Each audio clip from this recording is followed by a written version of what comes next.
You know that feeling when you're about to walk into a party and your chest tightens? Or when you need to speak up in a meeting but the words just won't come out?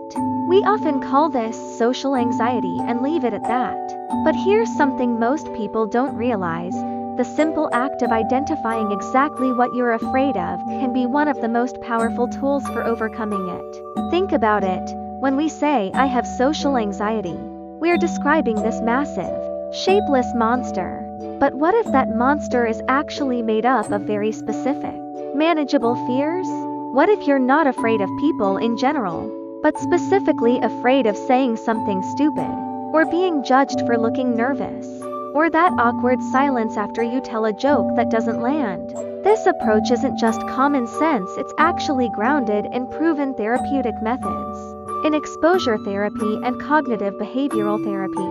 One of the first crucial steps is pinpointing the exact scenarios and consequences that trigger your fear. Because once you know what you're really dealing with, you can actually do something about it. The thing is, social anxiety thrives in vagueness. When your fear is undefined, every social situation feels threatening. But when you can say, "I'm specifically anxious about being interrupted when I'm talking," or "I'm worried people will think I'm boring," suddenly you've transformed this overwhelming dread into a concrete problem with concrete solutions. There's another reason this works so well. Most of our social fears live in the gap between what we imagine will happen and what actually happens. We catastrophize. We picture ourselves completely freezing up, everyone staring, becoming a social pariah forever. But when you write down what you're actually afraid of and then compare it to what really occurs, you start to see the pattern. Reality is almost always less dramatic than our imagination. So how do you actually do this? Start by noticing the next time you feel that familiar anxiety creeping in, instead of just labeling it as social anxiety and moving on. Pause, ask yourself, what specifically am I worried will happen right now? Not in general terms, but the actual concrete outcome. Am I afraid they'll reject my ideas? That I'll stumble over my words? That they'll see my hands shaking? Write these down. Be as specific as possible. Then for each fear, push a little deeper. What would actually happen if that came true? And then what? Keep going until you hit the core belief underneath. Often you'll find something like, "If people see I'm nervous, they'll think I'm weak," or "If I mess up once, I'll never be respected again."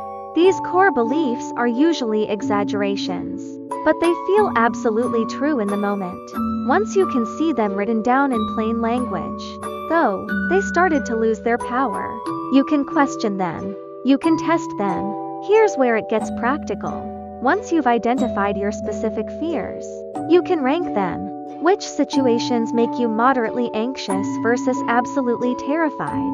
This lets you build a ladder of challenges, starting with something manageable and working your way up. Maybe talking to a friend about something personal is a 3 out of 10 on your anxiety scale, while giving a presentation is a 9. Start with the 3, build confidence, then gradually work towards the 9. The beautiful thing about this approach is that you're not trying to eliminate fear completely. You're just making it specific, manageable, and most importantly something you can work with rather than something that works against you. Your anxiety isn't one giant problem. It's a collection of specific worries, many of which are based on predictions that rarely come true. Name them, face them one at a time, and watching them shrink from monsters into obstacles you can actually step over. Because the fears you can name are the fears you can tame.